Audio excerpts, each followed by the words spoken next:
குருத்தோலை ஞாயிறு ஆராதனையொட்டி CSI Saint balls தேவாலயத்தில் சிறப்பு பிரார்த்தனை நடைபெற்றது. ஈஸ்டர் பண்டிகைக்கு முந்தைய ஞாயிறான இன்றைய குருத்தோலை ஞாயிறாக கிறிஸ்தவ மக்கள் தமிழகம் முழுவதும் பெரும் விமர்சையாக கொண்டாடி வருகின்றனர். இதன்படி சென்னை வேப்பேரியில் உள்ள செயின்ட் பால்ஸ் தேவாலயத்தில் குருத்தோலை ஞாயிறின் சிறப்பு ஆராதனை போதகர் சாமுவேல் தலைமையில் நடைபெற்றது.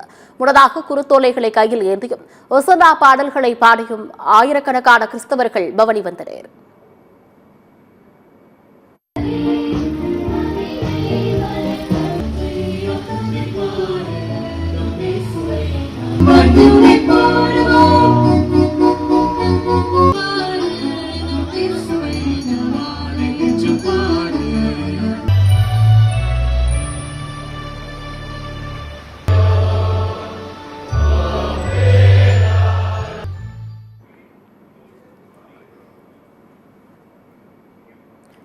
இந்த சிறப்பு ஆராதனையில் சத்தியம் தொலைக்காட்சி நிர்வாக இயக்குநர் டாக்டர் ஐசக் லிவிங்ஸ்டோன் குடும்பத்துடன் பங்கேற்றார்.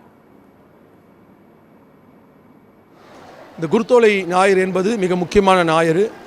ஆண்டவராக இயேசு கிறிஸ்து ஒலிவ மலையிலிருந்து எருசலேம் மலையை நோக்கி வந்த பயணம்தான் குருத்தோலை பயணம்.